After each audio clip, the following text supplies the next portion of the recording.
अब जो reproductive isolation that is the third causes for natural selection, ठीक है। जो reproductive isolation is what, it is simply the inability of a living organism to interbreed, यानी किसी भी living organism का क्या है, living organism which is not capable, ठीक है ना, जिसमें कैपेसिटी नहीं हो, ठीक है, इंटरब्रीड करने का, ठीक है। अब वो कैपेसिटी क्यों नहीं है, ठीक है ना, इट में बी देयर में बी टू रीज़न, ठीक है ना। वन वन इज़ वन जो है, फर्स्ट जो है वो क्या हो सकता है, ठीक है, मैकेनिकल आइसोलेशन की वजह से, या सेकंड जो है वो किसकी वजह से हो सकता है जोग्राफिकल आइसोलेशन की वजह से क्या हो रहा है, they are not able to interbreed, ठीक है ना। यानी मैकेनिकल आइसोलेशन इज़ व्हाट, ठीक है ना। जैसे मैकेनिकल आइसोलेशन की अगर हम बात करें, ठीक है ना, it may be due to their differences in किस में differences, due to the differences in morphology of genitalia और द रिप्रोडक्टिव ऑर्गन्स, ठीक है। किसी भी लिविंग ऑर्गेनिज्म के मॉर्फोलॉजी में, किसके, उसके रिप्रोडक्टिव ऑर्गन्स के अगर मॉर्फोलॉजी में कोई चेंज हो, ठीक है ना, तो उसको हम बोलेंगे मैकेनिकल आइसोलेशन, ठीक है। अब मॉर्फोलॉजी में अगर चेंजेस होगा तो जाहिर सी बात है वो इंटरब्रीड जो है वो नहीं कर पाएंगे, ठीक है। तो it becomes a reason for reproductive isolation, वो रिप्रोड्यूस नहीं कर पाते हैं, ठीक है। नाउ सेकंड जो केस है that is the geographical isolation, यानी कोई भी लिविंग ऑर्गेनिज्म जो है वो क्या होता है, आइसोलेट रहते हैं due to the physical factors like sea, mountain, deserts and etcetera, यानी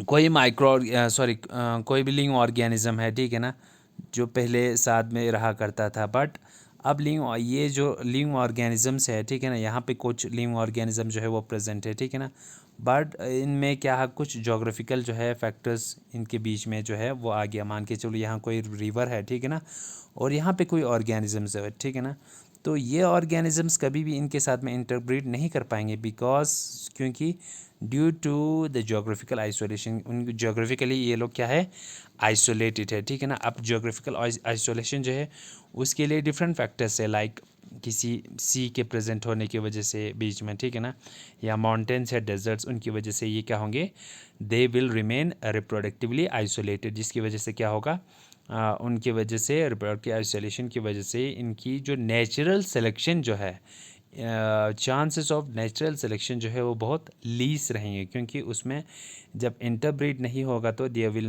not be the exchange of genes between these organisms, ठीक है ना, और उस वजह से क्या होगा, वेरिएशन जो है वह बहुत कम आएंगे, ठीक है ना, और वेरिएशन जब कम होगा तो there will be the less chance for their survival, ठीक है ना।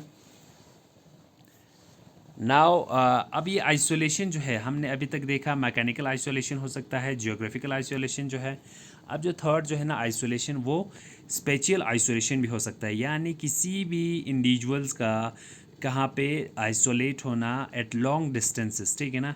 जैसे लॉन्ग डिस्टेंस अगर कोई दो इंडिविजुअल जो है, if they are remaining at a far of places, ठीक है ना, तो इंडिविजुअल्स का क्या होगा, इंटरब्रीड होना that will not be possible, ठीक है ना, उसको हम बोलते हैं स्पेशियल आइसोलेशन, यानी present to be present at a long distances, ठीक है। अब now second is next is what, the habitat isolation और द इकोलॉजिकल आइसोलेशन, ठीक है ना, यानी due to differences in their habitat, ठीक है। अगर हैबिटेट में कोई डिफरेंसेस हो, ठीक है ना, या इकोलॉजिकली वो लोग क्या है, डिफ़र करते हैं, ठीक है, तो उस वजह से भी क्या होता है, इंटरब्रीड के चांसेस कम होंगे, ठीक है ना, and lease will be their natural selection, ठीक है ना, दियर सेलेक्शन विल बी लीज, ठीक है। अब जो फिफ्थ पॉइंट है वो क्या है, that is temporal isolation. Temporal isolation क्या हुआ, differences due to the differences in the breeding period, ठीक है ना, और in different seasons of the year, ठीक है ना। अब होते हैं कुछ ऑर्गेनिजम्स, वो क्या होता है, इंटरब्रीड करते हैं, ठीक है ना। जैसे हमने देखा था कुछ ऑर्गेनिजम्स में कोई साइकिल प्रेजेंट होता है, जिसको हम मैमल्स में, किसी किसी मैमल्स में जिसको हम ऑस्ट्रस साइकिल बोलते हैं, ठीक है। उस वजह से इनकी जो ब्रीडिंग पीरियड होता है वो एक स्पेसिफिक सीज़न में होता है, ठीक है। जब स्पेसिफिक सीजन में इंटरब्रीड करेंगे तो there will be chances will be least की क्या होगा, क्या there will be a chances of temporal isolation, ठीक है ना, कि ब्रीडिंग पीरियड के अलग अलग होने की वजह से या सीजन्स के अलग होने की वजह से there will be the less chances of interbreed, ठीक ना, बिटवीन दिस ऑर्गेनिजम्स, ठीक। नाउ जो नेक्स्ट है that is the next is the ethological or the behavioural isolation, ठीक है ना। बिहेवियरल आइसोलेशन में क्या है, due to behavioural differences between the individual of different species during the courtship, ठीक है ना। अगर हम देखें कोई ऑर्गेनिज्म जो है, ठीक है ना, यहाँ पे देखें बिहेवियरल का, ठीक है ना, बिहेवियर में डिफरेंसेस है, ठीक है ना, किसी भी इंडिविजुअल्स में, जिसकी वजह से ड्यूरिंग द कॉर्टशिप के टाइम पे, ठीक है ना। अब कॉर्टशिप के टाइम पे अगर उनके बिहेवियर में डिफरेंसेस आ जाए तो उस वजह से भी क्या हो सकता है, there will be the least chances of interbreed between this organisms and least will be there natural selection, ठीक है। और नेक्स्ट पॉइंट है that is the genetic isolation, ठीक है। ड्यू टू जेनेटिक आइसोलेशन अब कब होगा, genetic isolation is due to the inter specific sterility due to accumulation of independent gene mutations or for structural or the functional characters, that is what। देखिए genetic isolation कब होगा, ठीक है ना, जब भी किसी इंटर स्पेसिफिक स्टेराइलिटी जो है किसी ऑर्गेनिज्म में प्रेजेंट हो, ठीक है ना, ठीक है, किसके वजह से, अब ये सेटेलाइटी जो है, ये कैरेक्टर जो है वो किस वजह से होगा, due to accumulation of independent gene mutations, ठीक है। किसी इंडिविजुअल में क्या हुआ, इन डिफरेंट जो है जीन म्यूटेशंस हुए, ठीक है, जीन म्यूटेशंस हुआ, ठीक है ना। ये फॉरवर्ड किसी स्ट्रक्चरल या फंक्शनल कैरेक्टर के लिए अगर जीन म्यूटेशन होता है, ठीक है ना, मान के चलिए यहाँ पे दिस इज़ द जीन, ठीक है ना, ये एक जीन जो है दैट इज़ प्रेजेंट, ठीक है, यहाँ पे these are the DNA and these are the genes A B C D, मान के चलिए B जो है gene, that is the genes which is responsible for what, for the fertility of an organism, ठीक है ना। B जो है वो किसी ऑर्गेनिज्म में फर्टिलिटी जो कैरेक्टर है उसको क्या करता है, उसको अराइज करते हैं, ठीक है ना, ठीक है। फर्टिलिटी जो सॉरी, ठीक है। अब ये जो बी जीन है वो किसके लिए रिस्पॉन्सिबल है, फर्टिलिटी ऑफ एन ऑर्गेनिज्म, ठीक है ना। अब इसी जो ये जो जेनेटिक मटेरियल है इसके जो बी जीन है, ठीक है ना, which was responsible for the fertility. अब अगर इस बी जीन में कोई पॉइंट म्यूटेशन हो जाए, ठीक है ना, इस बी जीन में कोई म्यूटेशन हो जाए, ठीक है, इस बी जीन में मान के चलिए कोई म्यूटेशन हुआ तो उस वजह से क्या होगा, it will affect the fertility of the organism, ठीक है। There is the maximum chance कि ये जो फर्टाइल ऑर्गेनिज्म था वो क्या हो जाए, सेटेराइल हो जाए, ठीक है ना। Sterilise means what, sterile means the organism, ठीक है ना, रिप्रोडक्शन तो करेंगे but it will not be able to produce the young ones or the offsprings, ठीक है। तो जब भी इनमें म्यूटेशन हुआ जिस वजह से इसकी स्ट्रक्चर या फंक्शनल कैरेक्टर ऑफ फर्टिलिटी में अगर चेंज आ जाए तो उस वजह से भी क्या होगा, जो ये ऑर्गेनिज्म है, ठीक है ना, तो it will not be able to interbreed, ठीक है ना, मतलब इंटरब्रीड करेंगे बट इस वजह से भी एक रीज़न है कि ये जेनेटिकली क्या रहेगा, आइसोलेट रहेंगे, ठीक है। नाउ जो लास्ट है that is the physiological isolation, ठीक है। फिजियोलॉजिकल आइसोलेशन क्या हुआ, फिजियोलॉजिकल आइसोलेशन तब होगा due to functional incompatibility in mating और इन प्रोडक्शन या फर्टिलाइजेशन और the survival of the gametes, ठीक है ना। फिजियोलॉजिकल आइसोलेशन यानी फिजियोलॉजिकली आइसोलेट रहे, ठीक है ना। फिजियोलॉजिकली आइसोलेट क्यों रहेगा, फिजियोलॉजिकली आइसोलेट इसलिए रहेगा क्योंकि ये लोग कंपेटेबल रहे नहीं होंगे, ठीक है ना। There will be some functional incompatibility, किसमें, या वो मेटिंग नहीं कर पा रहे होंगे, ठीक है, या अगर वो गैमीट जो है वो प्रोडक्शन कर रहे होंगे, ठीक है ना, दैट विल नॉट बी ठीक है ना, जो उनके गैमेट्स है वो सर्वाइव नहीं कर पा रहे हैं, ठीक है ना, डिफरेंट फिजियोलॉजिकल जो है वो रीज़न होगा या फर्टिलाइजेशन जो है वो नहीं होगा, उस वजह से क्या होगा, दे विल रिमेन आइसोलेटेड, ठीक है ना, वो इंटरब्रीड नहीं कर पाएंगे, तो उस तरह उसको हम कहेंगे फिजियोलॉजिकल आइसोलेशन, ठीक है ना, which will be a reason for, ठीक है ना, इस वजह से क्या होगा, इन ऑर्गेनिज्म में क्या होगा, जो ये ऑर्गेनिज्म जो है वो सर्वाइव नहीं कर पाएंगे, ठीक है ना, that will not B a reason for the natural selection, ठीक है, so these were the reasons for a natural selection, ठीक है, so न्यू डार्विनिज्म में हमने अभी तक क्या देखा, there were the four steps, ठीक है ना, जो हमने अभी तक देखा कि क्या होता है four steps, first is the appearance of genetic variability, ठीक है, सबसे पहली चीज़ क्या था, that is the appearance of genetic variability in certain members of population, ठीक है, किसी भी पॉपुलेशन में जो जेनेटिक वेरिएबिलिटी अगर अराइज हो जाए, ठीक है ना, तो उसकी वजह से क्या होगा, spread of genetic variability over population, ठीक है ना, बाय डिफरेंशियल रिप्रोडक्शन, ठीक है, जब वो रिप्रोड्यूस करेंगे तो जो वेरिएशन उनमें एग्जिस्ट करता है, ठीक है ना, ठीक है, which will enable them to, जो इनको सर्वाइव करने में, उस एनवायरमेंटल कंडीशन में सर्वाइव करने में हेल्प करेगा, वो स्प्रेड हो जाएंगे, ठीक है, तो जब ये स्प्रेड हो जाएंगे, ठीक है ना, ड्यू टू डिफरेंशियल रिप्रोडक्शन, ठीक है, तो इट विल लीड टू, जिस वजह से क्या होगा, जो ये वेरिएशंस है वो क्या होगा, it will be inherited to their offsprings और द न्यू जनरेशंस, ठीक है, however some sort of a reproductive isolation between elementary species and the parental species, ठीक है, लेकिन हमने देखा किसी किसी पॉपुलेशन में जो कुछ पॉपुलेशन जो है वो रिप्रोडक्टिवली आइसोलेट रहता है, ठीक है ना, अब वो रिप्रोडक्टिवली आइसोलेट रहने की वजह से क्या होगा, there will be the least chances of genetic variation among this organisms, ठीक है ना, और जिनमें जेनेटिक वे जो ऑर्गेनिजम्स, ठीक है ना, जिनमें क्या होता है, जिनमें डिफरेंशियल रिप्रोडक्शन हो, ठीक है ना, या जिसमें जेनेटिक वेरिएशन जो है वो स्प्रेड हो रहा हो, तो उन ऑर्गेनिजम्स में, उनकी ऑफस्प्रिंग्स में क्या होगा, एक्यूमुलेशन होगा इन वेरिएशंस का, जो जेनेटिक वेरिएशन से उनकी एक्यूमुलेशन होगा, जिससे क्या होगा, जब बहुत ज़्यादा वेरिएशन आते जाएंगे जनरेशन बाय जनरेशन, तो एक जनरेशन ऐसा आएगा जिसमें एक नया स्पीशीज़ जो है वो फॉर्म होगा, ठीक है ना, और जिसे हम कहते हैं जब एक न्यू स्पीशी फॉर्म होंगे तो उसे हम बोलते हैं स्पेसिएशन, ठीक है ना, so these are accumulation of genetic variability, it leads to the speciation, so these were the four stage of organic evolution of neo Darwinism जो है वो ये चीज़ कहती है, ठीक है,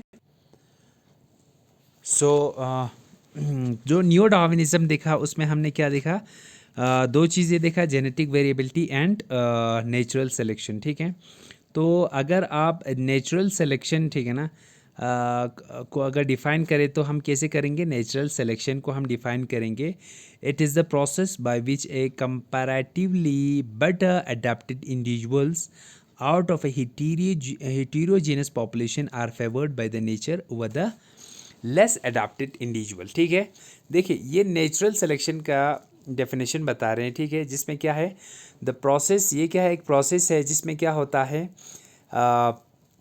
मान के चलिए ये एक क्या है, इट्स एन एनवायरनमेंट, ठीक है, यहाँ पे बहुत सारे इंडिविजुअल जो है वो प्रेजेंट है, बहुत सारे ऑर्गेनिज्म जो है वो प्रेजेंट है, ठीक है ना, these are the organism which are present here, ठीक है ना, अब यहाँ पे क्या हो रहा है, नेचुरल सिलेक्शन हम किसे कहेंगे, the process by which comparatively better adapted individual जो है, ठीक है, इसमें कुछ इंडिविजुअल से मान के चलिए जिसको मैंने मार्क किया है, ठीक है ना, ये जो इंडिविजुअल है, ठीक है ना, जिसको मैंने कम्प्लीटली रेड किया है, ठीक है ना, ये वो इंडिविजुअल्स हैं जो क्या है, अपने एनवायरनमेंट में they are better adapted in comparison to others, ठीक है ना, बाकी जो आप देख रहे हो विदाउट कलरेशन, उनसे ज़्यादा जो है वो क्या है, बेटर अडेप्टेड है इस किस में, इस पॉपुलेशन में, इस हेटेरोजेनस पॉपुलेशन में, ठीक है, सो नेचुरल सिलेक्शन होता है The process by which comparatively better adapted individuals of heterogeneous population are favored by the nature over the less adapted. अब ये जो better adapted organism जो present है इस heterogeneous population में, इनको नेचर जो है वो फेवर करती है, ठीक है। इसमें ऐसे कुछ वेरिएशंस जो है वो एग्जिस्ट करता है, ऐसे कुछ कैरेक्टर्स है, वेरिएशंस की वजह से ऐसे कुछ कैरेक्टर्स है जिनको इस एनवायरनमेंट में सरवाइव करने में हेल्प करते हैं। तो इनको नेचर जो है वो फेवर करता है, ठीक है ना। ये जो ऑर्गेनिजम्स है, बाकी जो ऑर्गेनिजम्स से क्या करते हैं, ये सरवाइव कर पाते हैं इस एनवायरनमेंट में, ठीक है ना। और जिस प्रोसेस से ये सरवाइव कर पाते हैं, हाँ, जिसको हम कहते हैं कि इनको नेचर ने फेवर किया है, ठीक है ना, नेचर ने इनको सेलेक्ट किया है फॉर सर्वाइवल, ठीक है ना। तो इसी प्रोसेस को हम बोलते हैं नेचुरल सेलेक्शन, ठीक है ना। यानी नेचर ने एक ऑर्गेनिज्म को सेलेक्ट किया फॉर इट्स सर्वाइवल, उसी को हम सिंपल वर्ड्स में नेचुरल सिलेक्शन कहेंगे, ठीक है। और मैकेनिज्म जो है वो क्या होता है, तो कैसे सेलेक्ट होंगे, ठीक है ना। क्वेश्चन इज दैट, तो मैकेनिज्म उसमें रीज़न ये है दैट इज़ डिफरेंशियल रिप्रोडक्शन से, ठीक है ना। उनमें क्या होगा, रिप्रोडक्शन, डिफरेंशियल रिप्रोडक्शन जो है वो उनमें पाया जाएगा, ठीक है ना। यानी रिप्रोडक्शन रेट होगा, हायर होगा, ठीक है ना, in comparison to other organisms, ठीक है। तो रिप्रोडक्शन रेट जो है क्या हुआ, it states that individual which are better adept to the environment reproduce at a higher rate, ठीक है। तो डिफरेंशियल रिप्रोडक्शन को हम कैसे डिफाइन करेंगे, ठीक है। डिफरेंशियल रिप्रोडक्शन को हम डिफाइन करेंगे, यानी वो इंडिविजुअल्स, ठीक है ना, इट स्टेट्स द इंडिविजुअल्स, वो individuals which are better adapted, जो बेटर अडेप्टेड है किस में, किसी भी एनवायरनमेंट में, reproduce at a higher rate. अब जो अडेप्टेड जो ऑर्गेनिजम्स है ना, वो क्या करते हैं, रिप्रोड्यूस करते हैं एट ए हायर रेट बाकियों से, ठीक है। मान के चलिए ये जो ऑर्गेनिज्म है, इट इज़ बेटर अडेप्टेड, ए जो है वो बेटर अडेप्टेड है इन कंपैरिजन टू बी, ठीक है ना, बी से बेटर अडेप्टेड है। अब तो हम इसको कैसे कहेंगे कि ये बेटर अडेप्टेड है, तो ये ऑर्गेनिज्म है, इसमें क्या होगा, इसमें कैपेसिटी होगा कि ये रिप्रोडक्शन करेगा एट ए हायर रेट, ठीक है ना। बी से एक हायर रेट पे ये क्या होगा, रिप्रोड्यूस करेंगे, ठीक है ना, अपने ऑफस्प्रिंग्स को प्रोड्यूस करेंगे, ठीक है। अपने ऑफस्प्रिंग्स को जब हायर रेट पे प्रोड्यूस करेंगे, तो उसका मतलब क्या हुआ, उसका मतलब ये हुआ कि विच आर लेस, इसका मतलब क्या होगा, ये जो कंट्रीब्यूट करेंगे more to the gene pool, ठीक है ना। तो जाहिर सी बात है, इसकी जो ये जो ए ऑर्गेनिज्म था, ठीक है, जिसमें जो बेटर अडेप्टेड था, और बी जो था दैट वाज लेस अडेप्टेड, ठीक है ना। अब इसकी डिफरेंशियल रिप्रोडक्शन मीन्स व्हाट, इसकी जो रिप्रोडक्शन करने की जो कैपेसिटी है वो बहुत ज़्यादा है, बी का जो है वो लेस है, ठीक है ना। जिस वजह से क्या होता है, they are better adapted for this environment, ठीक है ना। और वो अपनी जीन पूल में बहुत ज़्यादा कंट्रीब्यूट करेगा, ठीक है ना। इंटरब्रीड होने की वजह से बहुत ज़्यादा क्या होगा, इनमें वेरिएशंस होंगे। तो फाइनली दीज ऑर्गेनिज्म, जो ए ऑर्गेनिज्म है वो सरवाइव कर पाते हैं इन कंपैरिजन टू बी, ठीक है, बी जो है वो सरवाइव नहीं कर पाते हैं। तो the a organism they are selected by nature, और इसी को हम क्या बोलते हैं, नेचुरल सेलेक्शन, ठीक है ना, natural selection of these organisms, ठीक है। So these are the simply natural selection जो है वो किस तरीके से होता है। जो नियो डार्विनिज्म थ्योरी जो है, नेचुरल सिलेक्शन में क्या कहते हैं कि नेचुरल सिलेक्शन उन ऑर्गेनिजम्स की होता है, ठीक है ना, उन ऑर्गेनिजम्स में जो अडेप्टेड हो एनवायरनमेंट में, कैसे, जिसमें डिफरेंशियल रिप्रोडक्शन हो, यानी रिप्रोडक्शन रेट जो है वो बहुत ज़्यादा हो, जिस वजह से वो इजीली सरवाइव कर पाए, ठीक है। सो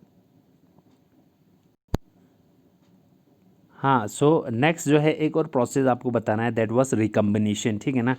जो हमने जेनेटिक वेरिएबिलिटी में जो डिफरेंट कॉजेज़ देखे, ठीक है ना, जिसमें क्या था, जिसमें हमारे म्यूटेशन थे, क्रोमोसोमल एबरेशन था, ठीक है ना, क्रोमोसोम के नंबर में चेंज होना, क्रोमोसोम नंबर में, क्रोमोसोम सेट में चेंज होना, म्यूटेशन होना, पॉइंट म्यूटेशन होना, ये सारे किसके रीज़न थे, जेनेटिक वेरिएबिलिटी के, ठीक है ना। अब उसमें एक और रीज़न था दैट वाज रिकम्बिनेशन। तो रिकम्बिनेशन क्या होता है? Recombination it is the process by which, recombination क्या होता है? Process by which two DNA molecule जो है वो एक्सचेंज कर लेता है, exchange the genetic information resulting in the production of new combination of alleles. ठीक है, तो सिंपली आपको ये चीज़ याद रखना है, रिकम्बिनेशन क्या होता है? रिकम्बिनेशन ये एक प्रोसेस है डीएन कहाँ पे जिसमें क्या होता है, दो डीएनए मॉलिक्यूल जो है वो एक्सचेंज कर लेता है, किसको? जेनेटिक इन्फॉर्मेशन को एक्सचेंज कर लेता है, अपने सेगमेंट्स को एक्सचेंज कर लेता है, जिसकी वजह से क्या होगा? न्यू कम्बिनेशन जो है, new combination of alleles will be produce. ठीक है, तो रिकम्बिनेशन की क्या रिजल्ट है? इट रिकम्बिनेशन जो है वो it creates the genetic diversity at the level of genes and lead to the variation. ठीक है, तो जब भी रिकम्बिनेशन होगा उससे एक जेनेटिक डाइवर्सिटी, ठीक है ना, जीन्स में क्या होगा? एक डिफरेंस, एक डाइवर्सिटी आपको देखने को मिलेगा। वो जो डाइवर्सिटी है वो आपकी जीन लेवल पे भी हो सकता है, और जिससे वजह से आपको वेरिएशन जो है क्रोमोसोम में या जीन में या डीएनए मॉलिक्यूल में आप देख सकते हैं। ठीक है, सो जब भी जो जेनेटिक वेरिएशन की, ठीक है ना, जो ऑर्गेनिज्म में जो वेरिएशन जो है वो जो प्रिवेल करता है, जो वेरिएशंस आप देख सकते हो, ठीक है ना, उसके मेनली दो रीज़न है, one is the crossing over and second is the recombination. ठीक है ना, तो वेरिएशन रिकम्बिनेशन आपको यहाँ डायग्राम के थ्रू समझाया। ठीक है, यहाँ पे दो होमोलोगस क्रोमोसोम आप देख सकते हो, these are the two homologous chromosome present here, जो ब्लू वाला है और रेड वाला, these are what? The homologous chromosome. ठीक है, तो हमें पता है कि जब भी आपने पढ़ा होगा जेनेटिक्स में कि जब भी क्रॉसिंग ओवर होता है, ठीक है ना, यहाँ पे जो होमोलोगस क्रोमोसोम का क्या हो रहा है? क्रॉसिंग ओवर हो रहा है यहाँ पे। ठीक है ना, यहाँ पे फ्रैगमेंट्स और the segment of chromosomes are interchange. ठीक है ना, यहाँ पे क्या हो रहा है? अभी इंटरचेंज कंप्लीटली नहीं हुआ है। ठीक है, इसमें क्रॉसिंग ओवर हमें देखने को मिल रहा है। ठीक है ना, जब भी क्रॉसिंग ओवर हो, ठीक है ना, हियर, फिर उसके बाद आपको क्या मिलता है? Whenever you see after the crossing over या रिकम्बिनेशन जब हो जाती है, तो आप देख सकते हो कि इसमें क्या है? जो होमोलोगस क्रोमोसोम जो था हमारे पास, ब्लू वाला जो क्रोमोसोम है, उसमें इस क्रोमोसोम में जब इसको आप ऑब्जर्व करेंगे तो क्या है? यहाँ पे लास्ट में जो सेगमेंट है यहाँ पे, ठीक है ना, ब्लू की जगह रेड का क्रोमोसोम, जो रेड वाला क्रोमोसोम है उसका जो फ्रैगमेंट है वो आप देख सकते हो। ठीक है, और जो रेड वाला क्रोमोसोम है उसमें भी आप अच्छे से देखेंगे तो इस क्रोमोसोम में ब्लू वाला जो फ्रैगमेंट जो है या सेगमेंट, ब्लू वाला सेगमेंट जो है वो इंटरचेंज हो गया। ठीक है ना, यहाँ पे आप जब भी देखेंगे इसमें क्या प्रेजेंट है? जो सेगमेंट जो है वो चेंज हो गया है। ठीक है ना, तो इसी की वजह से जब इनमें जो जीन्स जो है, जो जीन लेवल पे जो क्या हो गया है? वेरिएशन आया, जो डिफरेंसेस आया, ठीक है ना, it will finally lead to the variation among the living organisms. ठीक है, जिसकी वजह से क्या होगी? जेनेटिक वेरिएबिलिटी हमें देखने को मिलेगा। ठीक है ना, so this is also a reason for genetic variability according to neo Darwinism. ठीक है ना, रिकम्बिनेशन जो है that is also an important causes for genetic variability. ठीक है ना, और रिकम्बिनेशन के दो टाइप से, होमोलोगस रिकम्बिनेशन भी हो सकता है और नॉन होमोलोगस रिकम्बिनेशन भी हो सकती है। ठीक है ना, so these are the reasons for genetic variability in according to neo Darwinism. ठीक है, so I think this is all for, आज के लिए इतना काफ़ी है जो नियो डार्विनिज्म है। ठीक है, अगर आपने कोई क्यूरीज वगैरह होगा तो आप मुझे पूछ सकते हैं। ठीक है, सो this is all for today's lecture. Thank you very much.